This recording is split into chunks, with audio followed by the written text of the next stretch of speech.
Our top political story, well, Prime Minister Modi's widely anticipated cabinet expansion, probable ministers gathering in Delhi, some praying, some kurta shopping, some already arriving in Delhi, some on their way. Sanket Upadhyay joins us with all the latest buzz. Sanket, what more can you tell us? Yeah, lots of people expecting that they will be called. In fact, many of them have already been told over the past 2 days what we are hearing. They've been told of their likely induction into Narendra Modi's team. First of all, the numbers. So, as far as the total number of MPs of the Bharatiya Janata Party is concerned, or the NDA is concerned, Narendra Modi's cabinet can have as many as 81 ministers in all.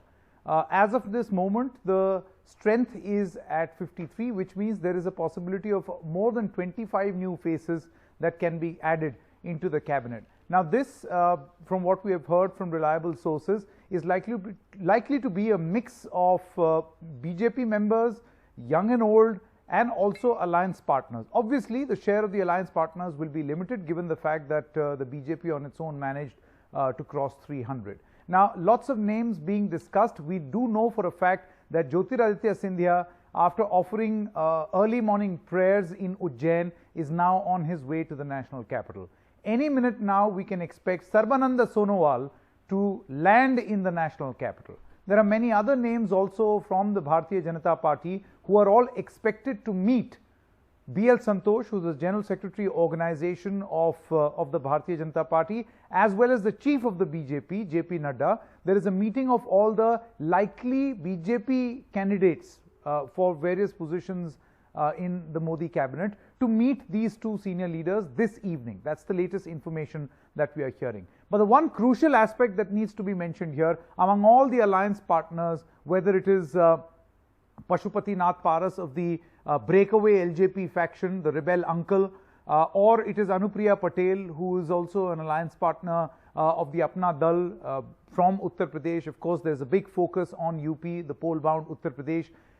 The one important point as far as alliance is concerned is perhaps what the JDU is going to do. And the reason why this is significant, Rishika, is because in 2019, when the Narendra Modi cabinet was being sworn in, right at the last moment, Nitish Kumar decided that there will be no JDU member in the Modi cabinet because they felt that the very delicate balance of the number of berths to be allotted to the JDU has not been done by the Bharatiya Janata Party. That's why they said that we'll sit out of this one. This time around as well, the name of Mr. RCP Singh was doing the rounds from the JDU.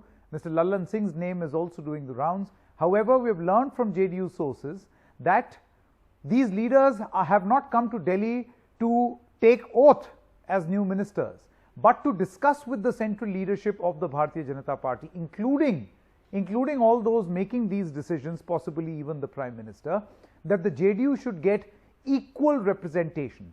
Their calculation, Rishika, is very simple. They say that we've got 16 MPs, the BJP has got 17 MPs from the state of Bihar.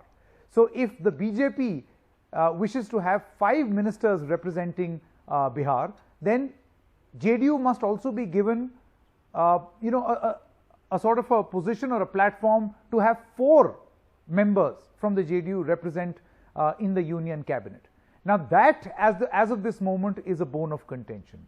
Can this be solved as soon as possible? And if not, will we see a repeat of 2019 where the JDU will say, we are sitting out of this one too? I think that's the one crucial point that has still not been settled as of this moment. Rest, more or less, we do know a list of probables. Yes. You can see from their body language, Rishika, that they seem to be excited while on their way, boarding flights coming to Delhi. For instance, Mr. Narayan Rane, very hopeful. He gave a sound reaction also, I'm going to Delhi, did not spell out much. Jyotiraditya Scindia did not say much about his induction into the cabinet, but offered his prayers.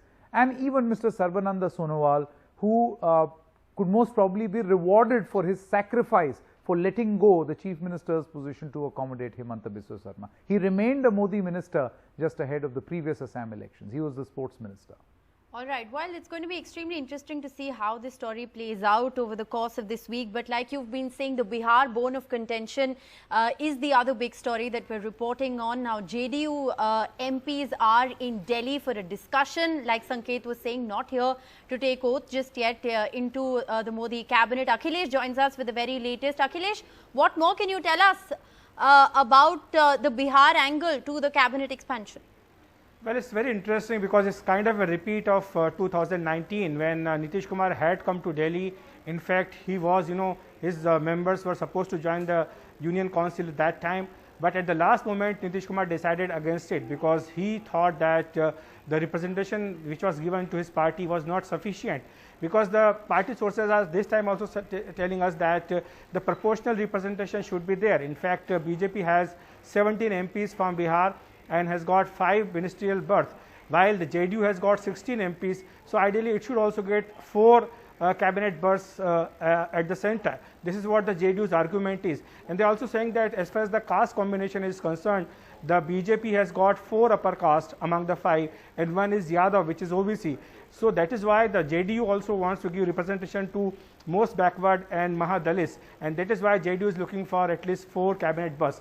They are also saying that RCP Singh, who is the national president of the JDU, is not here in Delhi to take oath of the as a minister, but in fact has come to Delhi to take a message from Nitish Kumar to communicate to the BJP leadership that this is the position and the JDU wants at least 4 cabinet berths. But on the other side, the BJP sources are telling us that this proportional representational formula does not work because that time the BJP, actually was trying to increase its strength in the state, and this time Pashupati Kumar Paras, who is a Dalit leader and younger brother of Ramvilas Paswan, he is also being made a minister, and that comes under the quota of JDU because we know that the JDU has backed the rebellion by Pashupati Kumar Paras. So if a strong Dalit leader like Pashupati Kumar Paras is being given representation from Bihar, so that actually comes under the quota of JDU. This is what the BJP's argument is. But anyways, there's talk going on between the BJP and the JDU leaders, so we will come to know whether JDU actually joins the cabinet this time or not, because the last time they decided not to join at the last moment.